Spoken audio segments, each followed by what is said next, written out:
দর্শক, জাতীয় মসজিদ বাইতুল মোকাররমের জুম্মার নামাজ শেষে বিক্ষোভ মিছিলটি এখন ধীরে ধীরে শাপলা চত্বরের দিকে যাচ্ছে। আমরা দেখতে পাচ্ছি মিছিলটি আসছে। জাতীয় মসজিদ বাইতুল মোকাররমে আজ ছিল জিলহজ মাসের 2 তারিখ এবং প্রথম জুম্মা। এই প্রথম শুক্রবার, প্রথম জুম্মা জিলহজ মাসের নামাজ শেষে আমরা দেখতে পাচ্ছি বিক্ষোভ সমাবেশ হলো। বিক্ষোভ সমাবেশ শেষে মিছিলটি শাপলা চত্বরের দিকে যাচ্ছে এবং সেটা আমরা দেখানোর চেষ্টা করছি। মিছিলটি ধীরে ধীরে আসছে এবং তারা চাচ্ছে বৈষম্য বিরোধী কারা মুক্তি পরিষদ, তাদের এই ব্যানারে তারা আজকের এই সমাবেশটি করছে এবং মিছিলটি ধীরে ধীরে আসছে আমরা দেখতে পাচ্ছি। আমি প্রত্যেকের মাঝে করে যাচ্ছি।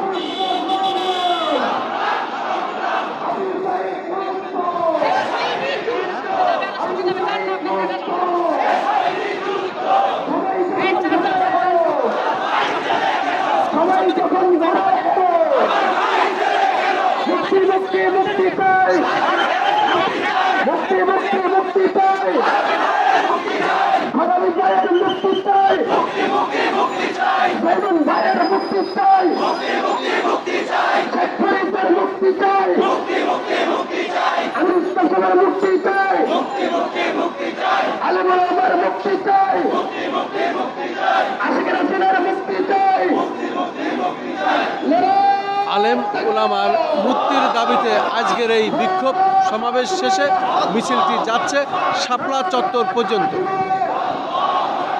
এখনো বৃষ্টি হচ্ছে, বৃষ্টির মধ্যেই তারা যাচ্ছে আমরা দেখতে পাচ্ছি। এই বৃষ্টির মধ্যে মিছিলটি যাচ্ছে।